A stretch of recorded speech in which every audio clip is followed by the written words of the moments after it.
This is KGW News at Sunrise. It may be weeks before we have all the results in from Tuesday's primary, thanks to the ongoing delay in counting votes in Clackamas County. So we're going to hear from the county clerk, who's faced a lot of criticism this week from both state and county officials. Expired tags. Does it drive you crazy to see them? It might once you hear how it's impacting the roads all of us drive on. That's the latest edition of Driving Me Crazy. Chris McGinnis will be along with that. Looking forward to seeing C-Mac on the show this morning. And we always look forward to seeing where Eric Patterson is during the Sunrise Show. He's our trusty photographer behind the scenes this morning, if you will, at the Portland Art Museum, checking out that great exhibit that's been going on for weeks now, and it will remain there at the Portland Art Museum for a few more months. We're talking about Mexican modernism this morning. Ooh. More on that coming up a little bit later in the program. Frida Kahlo, she was the original brow. It's not just Anthony Davis. But what a talent she is. We'll look forward to that a little bit later. Good morning, everybody. It is Friday Eve. We are so close to the weekend. We have, once we get through today's kind of rotten, but once we get through today, we have, I think this is correct, the biggest potential stretch of dry, hey, it's warm, it's spring weather that we've had since spring started. It is a fun to look at 7-day forecast. It is. It's very fun. So make your appointment to see my 7-day coming up in about 7 or 8 minutes. All right, scattered showers on the radar right now. And already, look at that one. There's Manning up in the Coast Range north of Forest Grove, just south of Vernonia. Already getting some heavy showers. Once the sun pops up, just like that, we get into the chance of having some hail showers out there. Breaks in the cloud cover. I saw the moon when I drove in this morning, 49 degrees. This goes on to be a typical sunbreak. Stormy sky, scattered heavy shower day with some hail around. Temperatures will never really have a chance to warm up. 47 out the door, 54 at noon, and about 58 degrees for a high. But again, that stretch of weather starts tomorrow. That's coming up in my 7-day. Thank you, Rod.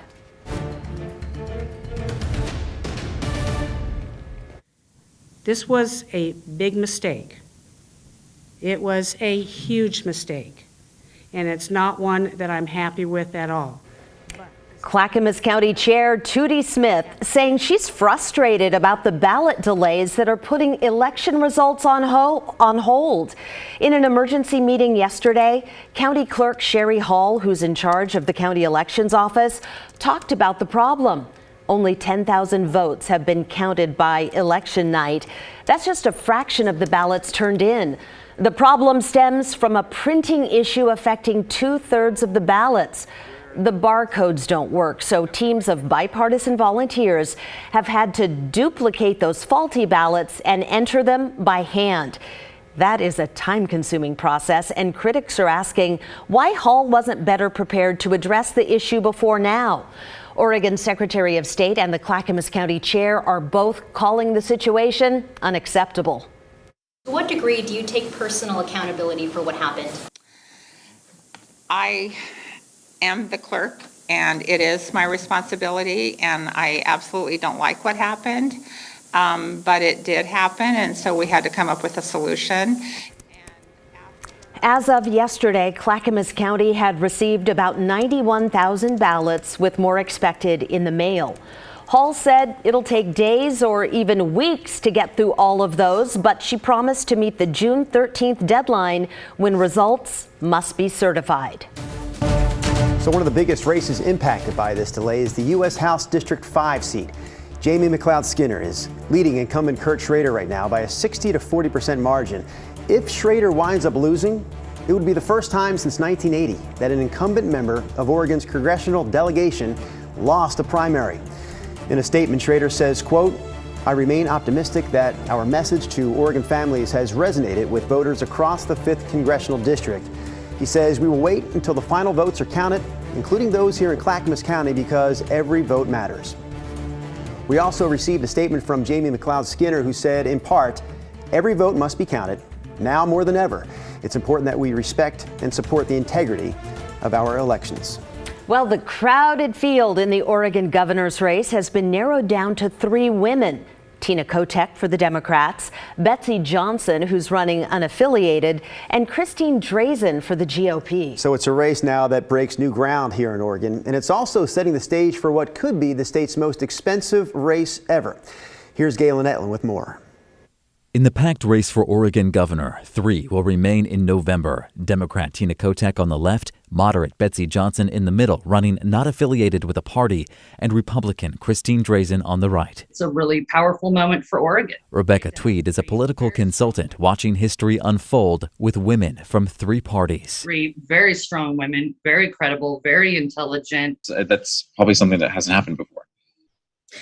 No, it definitely has not happened before. Multnomah County Chair Deborah Kafoury is part of the broader legacy in Oregon of women in leadership. Brings some momentum to government. Her mother, Gretchen Kafoury, was a trailblazer. She wanted women to be in the room when it happened. In the 70s, Gretchen joined a group of women pushing back against the City Club of Portland. With a rolling pin in her hand, protesting the fact that women were not allowed in. That 50-plus year policy was overturned, paving the way for women to lead. It's taken years and years and years of work. Oregonians love voting for women. Political analysts like Len Bergstein and Rebecca Tweed say November's gubernatorial race will likely be the most expensive in Oregon's history. And a really interesting campaign to watch. With 3 nominees spanning the political spectrum, these 3 women have their work cut out for them. Everybody working together, we're going to win in November. They'll have to earn swing votes and prove how they stand out. It's time to lead our state in a new direction. Only 2 of Oregon's 38 governors have been women, Barbara Roberts and Kate Brown, both Democrats.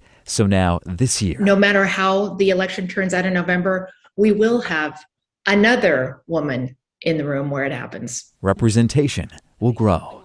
Galen Etlin, KGW News. Meanwhile, Multnomah County has elected its first female sheriff. Nicole Morrissey O'Donnell won the race, beating Derek Peterson 62 to 33%. Morrissey O'Donnell will succeed Sheriff Mike Reese, who couldn't run again due to term limits. She's been with the sheriff's office for more than 25 years, serving as undersheriff since last August. Again, this is no longer election day coverage. This is election week coverage. Tallies and vote counting still happening all throughout the state. So we encourage you to continue to keep up to date right now by going to our website. Full election results available at kgw.com. Now let's get you caught up on some of the other headlines we're following. The NTSB and the FAA will investigate a helicopter crash in South Central Oregon. A witness sent us these pictures of the wreckage about 5:30 yesterday. The medical transport chopper was trying to land and pick up a patient in Christmas Valley. The patient wasn't on board yet, but 4 crew members were hurt. They were taken to a hospital in Bend. No word on their condition.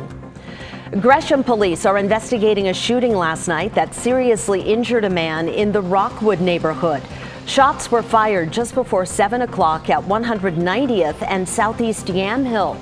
Officers were on scene for several hours gathering evidence. The victim has life-threatening injuries. No word, though, on a suspect. And the Marion County Sheriff's Office will conduct an internal investigation after an off-duty officer had SWAT gear stolen out of his personal car. This is a picture of similar equipment. The thieves took a rifle, ammunition, and a vest, helmet, and gas mask. The crime happened overnight in Southeast Salem. The sheriff said they'll be looking into what happened to see if any policies were violated. And those are some of your Thursday morning headlines. All right, this next story is a national story with a lot of local ties. We're talking about Starbucks stores all around the country that are pushing to unionize right now. The workers are asking for better wages and better working conditions. And the list of stores includes at least 4 in the Portland area. Also, workers at a Starbucks in Eugene already are on strike. This protest follows an alleged unlawful termination of 3 union organizers here in the Pacific Northwest. So the Eugene store filed to unionize back in February, joining the 70 other stores nationwide that have successfully won their elections. Since then, workers say the atmosphere has changed. Targeted enforcement of various policies such as dress code, such as for wearing these shirts. Normally dress code is very lax at our store, but it's ramped up since we've unionized. Workers United has also filed an unfair labor practice charge with Region 19 of the National Labor Relations Board to address the company's tactics. The charge is currently pending with the region. Oh, I hate to be the bearer of bad news, but check this out. AAA saying that gas prices are soaring in Oregon. Right now, the statewide average is $5.10 a gallon. In Washington, you guys are paying around $5.14. Both are far above the national average of $4.56.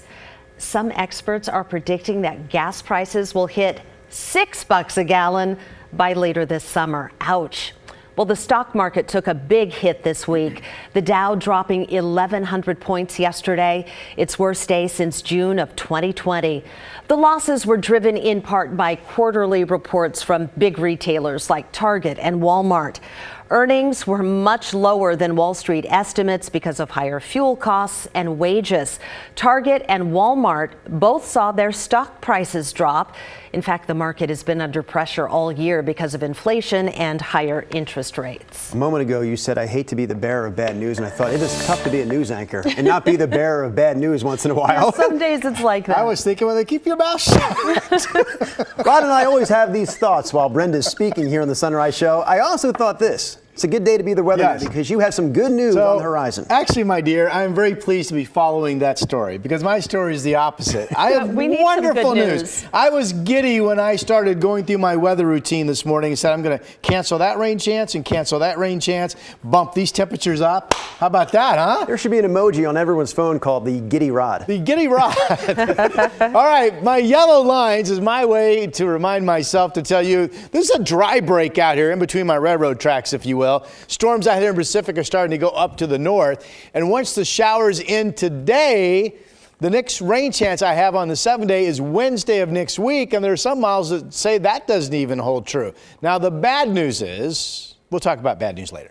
Okay, we have scattered showers on the radar right now. This is a chilly day, so let's get back to today. Cold air mass up top, snow levels down to 3,000 feet. The cold air up top is going to do what it normally does. It's going to fuel sunbreaks, scattered heavy downpours with some hail. There's a heavy shower coming down the Sunset Highway between Banks and Vernonia right now. We've had showers overnight. There are breaks in the cloud cover up top. 49 is the temperature at the airport. Let's see here. Salem 49, Kelso 45. Bend is at 37 degrees. Generally, it's kind of a mix of clouds across our entire state and up in the southwest Washington. It's been snowing up a Timberline. That's a snow-covered parking lot this morning. And here's a snow-covered Highway 26 with a temp of 31 degrees at Government Camp. Once the sun comes up, those temperatures are warm enough and those highways will melt off and be okay. But early morning travel, you'll find that. Okay, so today, chilly weather, only 58. But tomorrow we kick off the dry run, 66, 70-something, 70-something, 70-something, 70-something. First chance of rain is Wednesday. Now, it does look like, which is what I've been saying for about a month now, the models have been incredibly consistent on this, that we will get back into chillier weather with showers at times over the Memorial Day weekend. But we do have the nice dry stretch coming. That's your forecast. Rod, thank you. Coming up this morning on Sunrise, the latest edition of Driving Me Crazy. If you notice a lot of expired tags on the road, there's a reason many Oregon drivers have not renewed their registration. More on how the pandemic plays into all of this after the break.